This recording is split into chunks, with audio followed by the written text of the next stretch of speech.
अल्हम्दुलिल्लाहि हम्दन कसीरन कमा अमर व नशहदु अल्ला इलाहा इल्लल्लाहु वहदहु ला शरीका लहु ला शरीका लहू फिल खल्क़ि वल अम्र इरगामन लिमन जहद बिही व कफर व नशहदु अन्न सय्यिदना व सनदना व शफीअना व शफीअना मुहम्मदन अब्दुहु व रसूलुहु अम्मा बादु फ़अऊज़ु बिल्लाहि मिनश शैतानिर रजीम बिस्मिल्लाहिर रहमानिर रहीम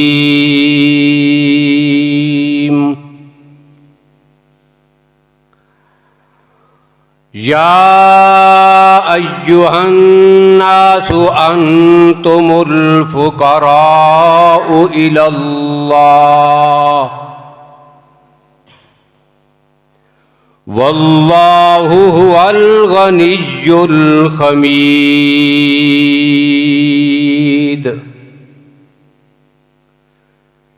इन यशा युज़हिबकुम व याति बिखल्किन जदीद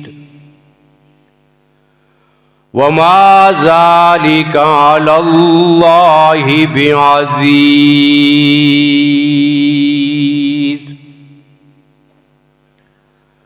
वक़ाल नबिय्यु सल्लल्लाहु अलैहि वसल्लम अल्लाहुम्मा जअलनी फ़ी ऐनी सगीरा व फ़ी आयुनिन नासि कबीरा सदक़ल्लाहु मौलानल अज़ीम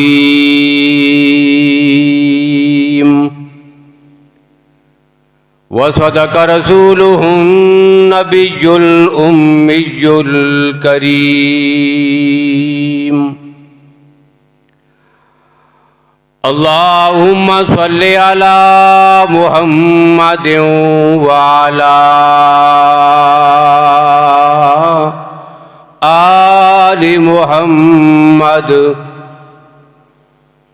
बिअददि मन क़अद व क़ाम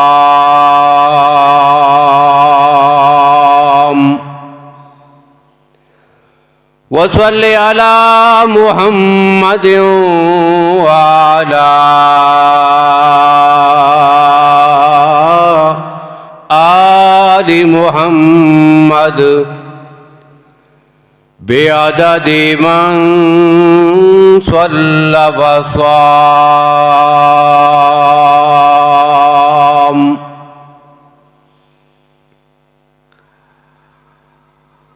काबिल सद एहतराम बुजुर्गों, भाइयों, अजीज दोस्तों,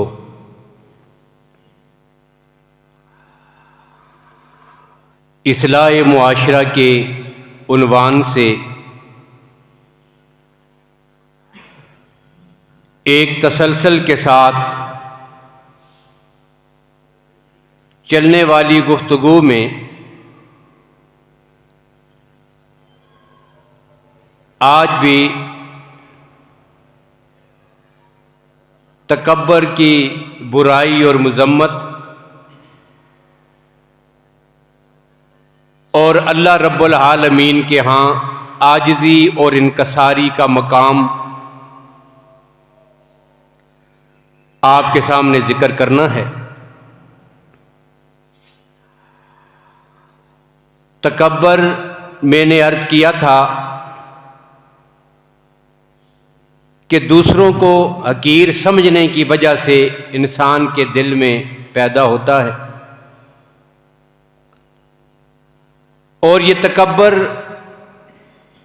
बातनी बीमारियों में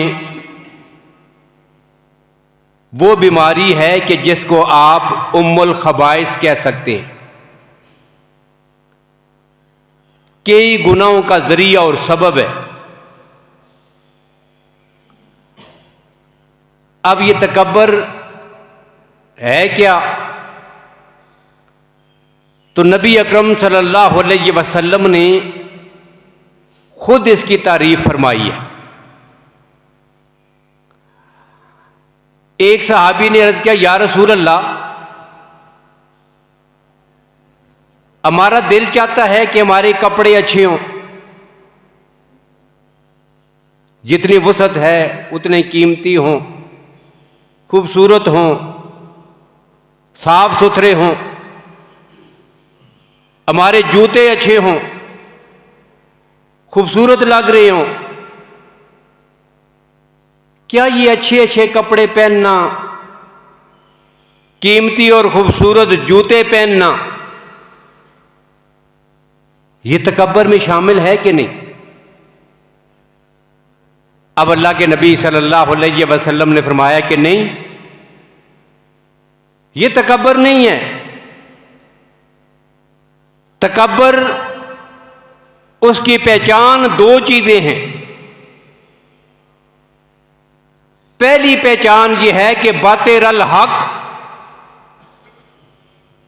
एक आदमी के सामने जब एक बात आती है वो जानता है कि ये हक है। मुझे पता है कि जो मेरा फरीक मुखालिफ कह रहा है, जो दूसरा भाई मुझे कह रहा है, जो बता रहा है, हक वो है, सच उधर है।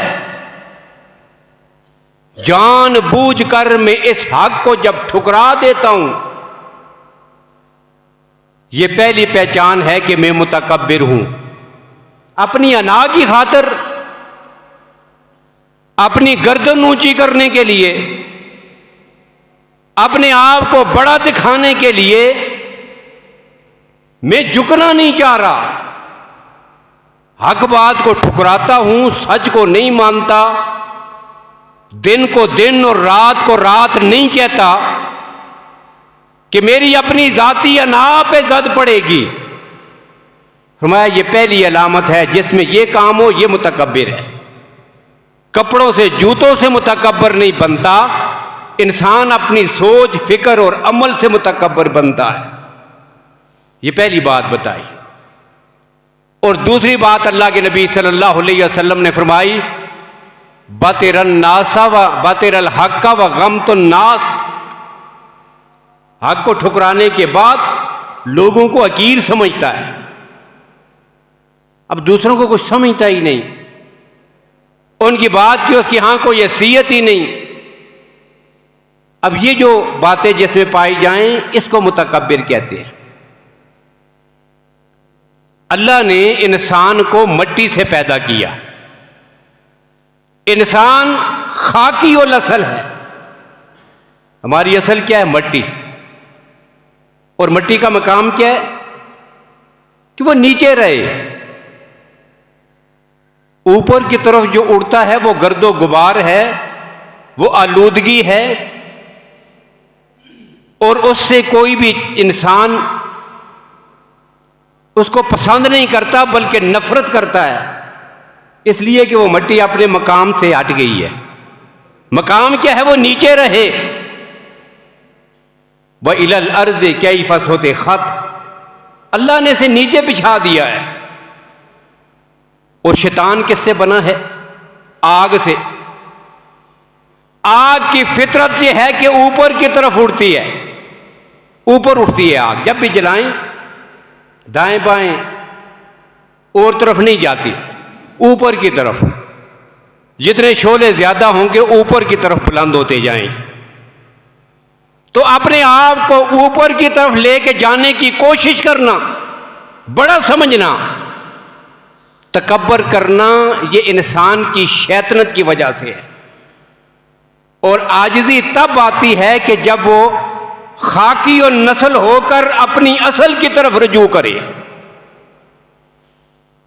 इसी वजह से इंसान पर जब उड़ के मिट्टी और गर्दो गुबार पड़ता है तो फौरन उसे साफ करता है, वो नीचे ही रहे मिट्टी। तो ये इंसान की असल है। और अल्लाह ने कुरान पाक में तो सारी मखलूक को कह दिया, अंतुमुल फुकराउ इलल्लाह, ए इंसानों तुम सब के सब, चाहे वो नबी हों, चाहे वो सहाबा हों, चाहे वो आले बैत हों, चाहे वो अल्लाह के वली हों, चाहे वो उलमा हों, कोई भी है, या अय्युहन्नास अंतुमुल फुकराउ इलल्लाह, तुम सब के सब अपने रब के सामने फकीर, मोहताज और रब्बुल आलमीन के दरवाजे और दर के मंगते हो। वल्लाहु हुवल गनियुल हमीद, सारे खजानों का मालिक भी और सारी सिफात के लायक भी कायनात में कोई ज़ात है तो वो रब्बुल आलमीन की ज़ात है।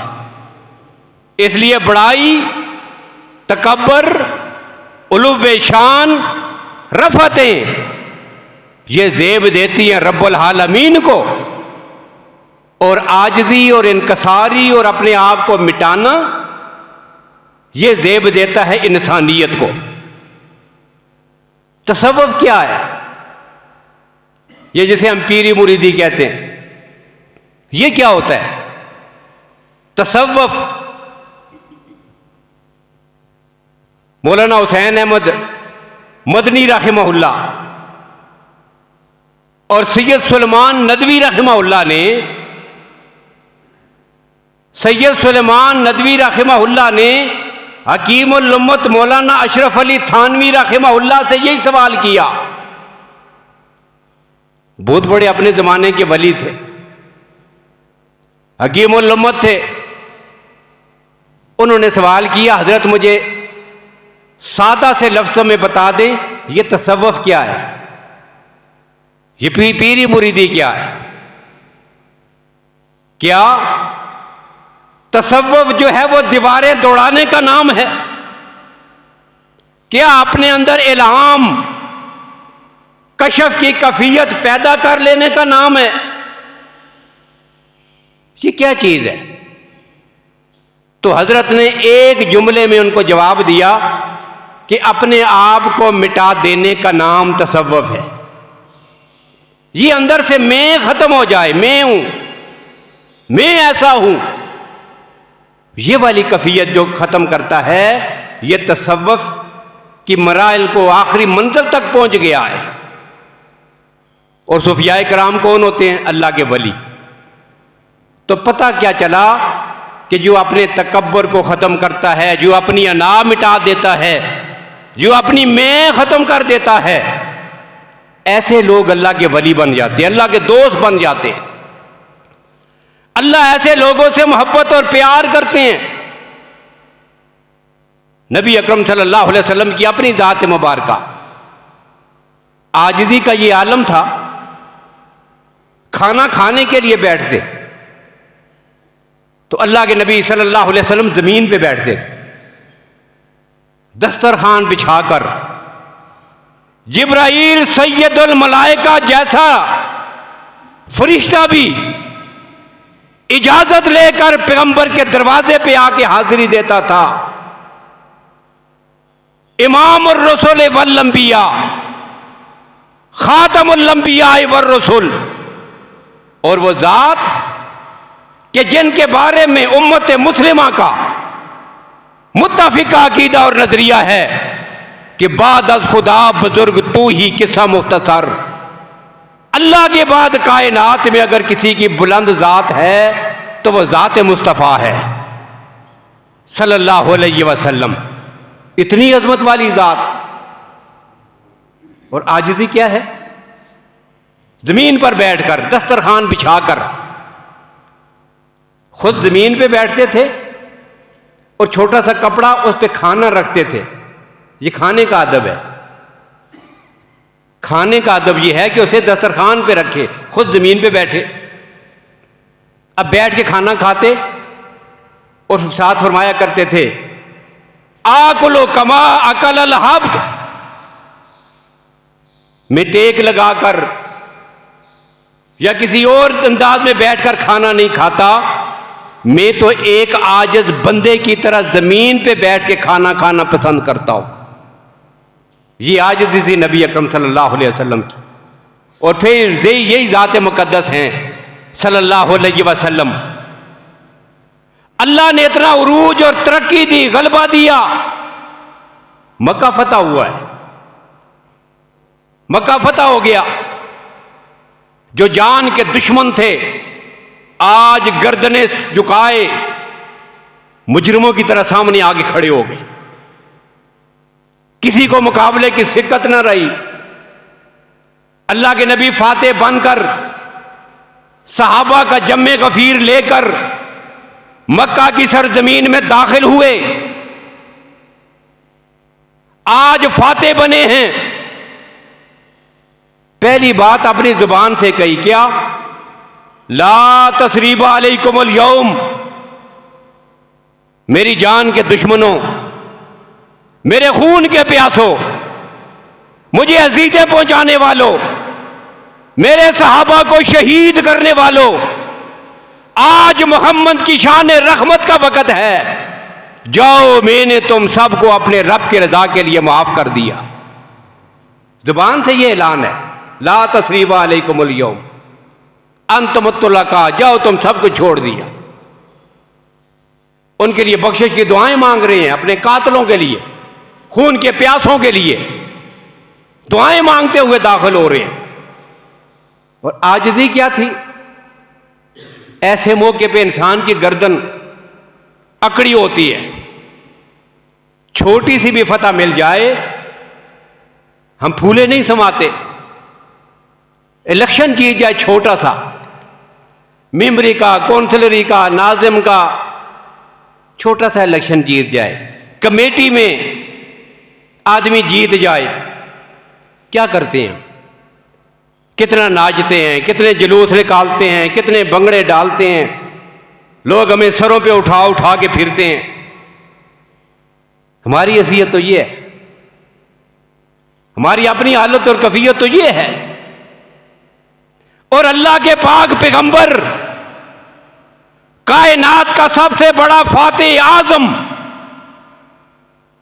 इतनी अजीम फतह हजरत आदम से लेकर आकाए कायनात तक किसी पैगंबर के हिस्से में नहीं आई, जितनी अजीम फतह अल्लाह ने फतह मक्का के मौके पे अपने पैगंबर को अता की है। इनकलाब है ये मेरे नबी का, इतना बड़ा मकाम, इतनी फतह। आजिज़ी क्या है? अल्लाह के नबी अपनी ऊँटनी कस्बा पे सवार हैं, बिल्कुल साथ पीठ जोड़ के एक बच्चा बैठा है, पैगंबर का नवासा अली, ये भी साथ बैठा हुआ है, बच्चे को भी पीछे बिठाया हुआ, नवासे को खुद आगे तशरीफ फरमा है। और आजिज़ी की वजह से सर को इतना झुकाया हुआ है कि वो पीठ पे रखा हुआ जो फट्टा है वो पैगंबर की पेशानी के साथ लगता है। इतना सर को नीचे झुकाकर आजिज़ी के साथ काबतुल्लाह में दाखिल हुए। ये नबी अकरम सल्लल्लाहु अलैहि वसल्लम की आजिज़ी और इनकिसारी का आलम था। ये कैफियत पसंद है रब्बुल आलमीन को। और सैयदना सिद्दीक़ अकबर अव्वलुल बशर मिनल मुस्लिमीन फी हाज़िल उम्मा, इस उम्मत का सबसे पहला मोमिन और मुसलमान जो इस्लाम की अकाई असास और बुनियाद है, अबू बकर पैगंबर का ससुर है, सहाबी रसूल है, खलीफा अव्वल बिला फजल हैं, बड़ी अजमतों के मालिक। लेकिन आज भी क्या है? कहते थे काश के मेरी मां मुझे पैदा ही न करती, काश के मैं एक परिंदा होता, परिंदे को उड़ता हुआ देखते आंखों में आंसू आ जाते।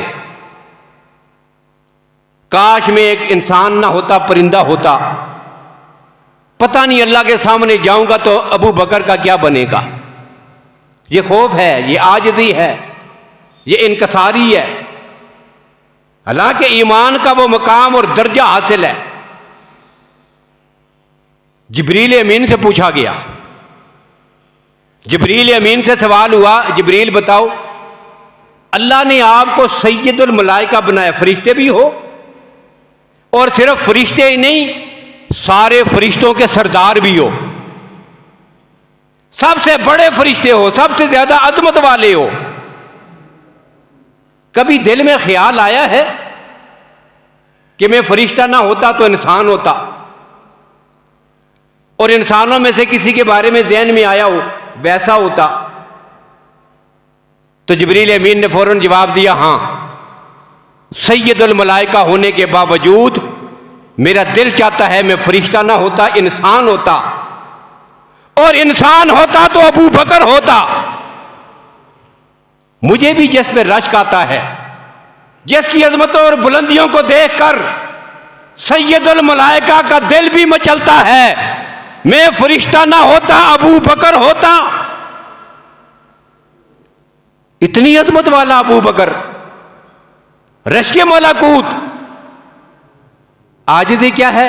कहते हैं काश में परिंदा होता, उड़ता, चंद दिन जिंदगी होती, मर जाता, कोई हिसाब व किताब तो ना होता। मैं घास का एक तिनका होता। इतनी अजमतों वाला। आजिज़ी क्या है? मैं घास का एक तिनका होता जिसे कोई जानवर खा जाता और मेरा नामो निशान ही ना होता। ये आजिज़ी है, इसी वजह से बुलंद मुकाम मिलता है। वलायत भी इसी से मिलती है, बुजुर्गियां इसी से मिलती हैं, अजमतें इसी से मिलती हैं, सब कुछ मिलता है। और अकड़ने से, तकब्बर करने से सब कुछ छीन जाता है। नबी अकरम सल्लल्लाहु अलैहि वसल्लम की हदीस मुबारका है, अल्लाह के नबी सल्लल्लाहु अलैहि वसल्लम ने फरमाया, ला यदखुलुल जन्नता मन काना फी कल्बिही मिसकाला खरदलिन मिन किब्रिन। अब राई के दाना, सारे लोग आप जानते हैं सरसों का दाना थोड़ा बड़ा होता है, राई का दाना उससे भी छोटा होता है, बारीक सा। अब अल्लाह के नबी ने फरमाया ये किबर, तकब्बर इतनी खतरनाक चीज है कि जिसके दिल में राई के दाने के बराबर भी तकब्बर होगा वो जन्नत में कभी दाखिल नहीं होगा। इतना बड़ा जुर्म, सारी नेकियां ये चीज मिटा देती है, सारे अमाल पे पानी फिर जाता है।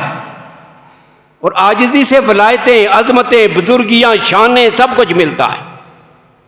हजरत बायजीद बुस्तामी रहमतुल्लाह ताला अलैह कितने बड़े बुजुर्ग थे, अपने जमाने के वली थे।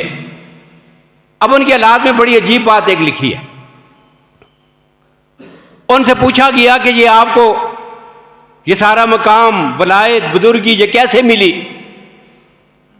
तो उनके हालात में ये वाकया मनकूल है, अरसे तक बारिश बंद रही, बारिशें नहीं हो रही, काद पड़ा हुआ है। अब लोगों ने एक बात कहनी शुरू कर दी, हमारे यहां भी यही होता है कि जी बारिशें बंद हैं, पता नहीं किस गुनाहगार की वजह से अल्लाह का अजाब आया हुआ है।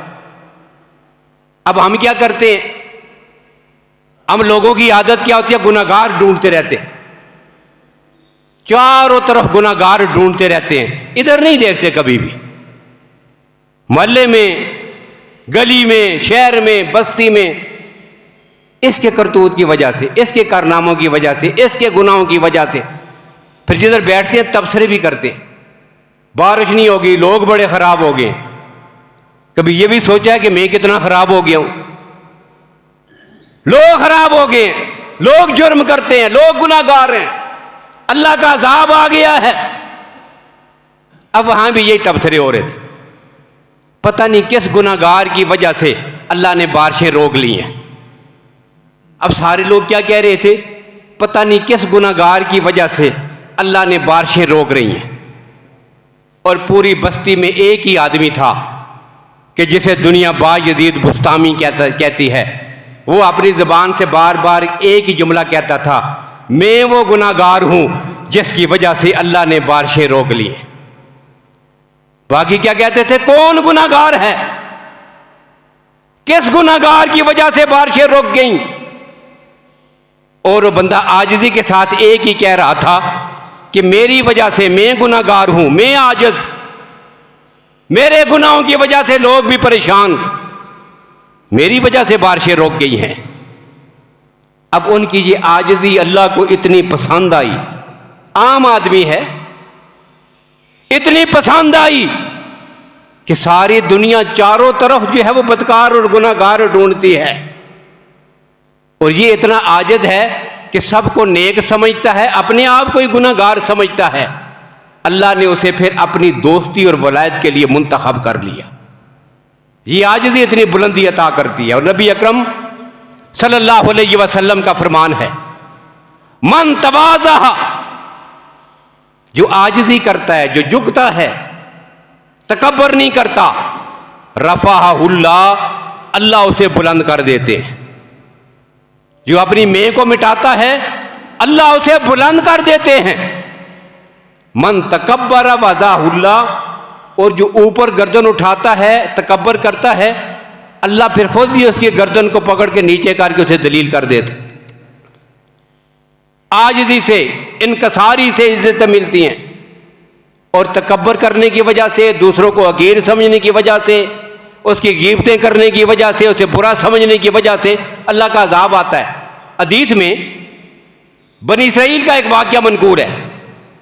अल्लाह के नबी सल्लल्लाहु अलैहि वसल्लम फरमाते हैं, बनी इसराइल में एक शख्स था, बड़ा नेक, बड़ा इबादत गुजार, इतना अल्लाह के यहां मकबूल था कि एक जगह बैठ के वीराने में अल्लाह अल्लाह कर रहा था, और दिन को जब धूप आती, अल्लाह उसको धूप से बचाने के लिए बादल भेज देते थे। अब जैसे जैसे सूरज चलता जाता, बादल भी आगे होते जाते, अब सारा दिन उसके सर पे साया होता। इतनी पहुंची हुई सरकार, इतना बुलंद मकाम पर, इतना अल्लाह का बरगजीदा शख्स। अब रास्ता था, करीब से लोग गुजरते थे, वो अपने काम में लगा हुआ, लोग आते जाते थे। अब एक आदमी, गुनाहगार सा, आम सा आदमी पास से गुजर रहा था। उसने देखा बड़ी अजीब बात है, सारी तरफ धूप ही धूप, गर्मी, लेकिन इसके ऊपर अल्लाह ने ठंडा साया किया हुआ सारा दिन। बड़ा नेक बंदा है, बड़ा अल्लाह का महबूब है। अब इसके दिल में उसकी मोहब्बत पैदा हुई, उसकी कदर पैदा हुई, उसकी इज्जत पैदा हुई। उसने कहा चलो मैं तो गुनाहगार हूं, चंद लम्हे जाकर अल्लाह के इस नेक बंदे के पास भी बैठता हूं। जाके उसके पास बैठ गया। अब उसने अल्लाह अल्लाह करते करते इसकी तरफ देखा, कौन आ गया? ये फलां आदमी है, फलां मल्ले का, देख लिया। अब बड़े गुस्से के साथ, अच्छा तू वो है, तू नमाज भी नहीं पढ़ता, तू फलां काम करता है, तू तो फलाना है, तू इस काम में मशहूर है। अब उसको बुरा भला कहा कि गुनाहगार आदमी, चलो मेरे करीब से उठ जाओ, तुम्हारी वजह से मुझ पे भी अल्लाह का अजाब आएगा, तुम अल्लाह के नाफरमान हो, उठ जाओ यहां से। ये कहकर उसको अपने पास से उठा दिया। गुनाहगार को देकर अपने पास से निकाल दिया बेइज्जत करके। अल्लाह ने वक़्त के नबी पे वही भेजी, मेरे मूसा जाकर उन दोनों आदमियों से कहो अपनी जिंदगी का आगाज नए सिरे से करें। तकब्बर की वजह से, अपने आप को बड़ा समझने की वजह से, मैंने वो जो आदमी था उससे वो वलायत का मनसब भी छीन लिया है, और उसके जितने जिक्र थे, इबादतें थी, रियाजतें थी, सबको मैंने ज़ाया कर दिया है। और जो दूसरा इंसान था उसमें आजिज़ी थी, इनकसारी थी, अल्लाह के नेक बंदों और दूसरे इंसानों से मोहब्बत थी। इसकी वजह से मैंने उसके सारे गुनाहों को मिटा दिया है। अब दोनों से जाके कहो कि नए सिरे से अपने काम का आगाज करें। तो देखा, तकब्बर सारी नेकियों को मिटा के रख देता है, और आजिज़ी इंसान को बुलंदी और उरूज पे पहुंचा देती है। हमारे काबिर एक वाकया नहीं, सैकड़ों वाकयात हैं अकाबिर उलमाए देवबंद रहमतुल्लाह ताला अलैहि की सीरत में, उनके किरदार में आजिज़ी और इनकसारी की इंतहा थी।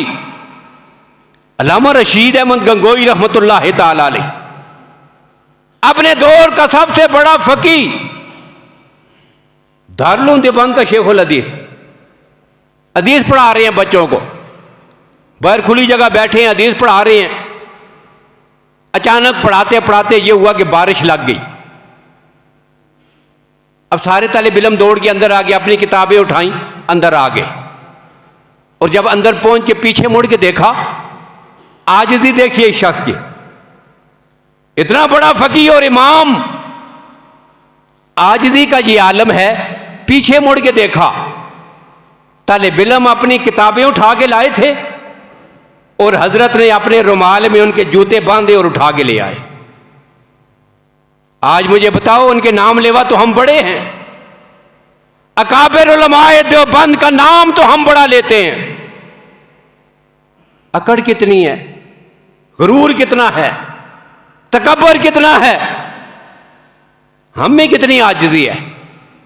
क्या हम आज इतनी बात गवारा कर सकते हैं कि अपने शागिर्द के जूते अपने रुमाल में डालें, पानी में खराब ना हो, भीग ना जाए, अंदर ले आए?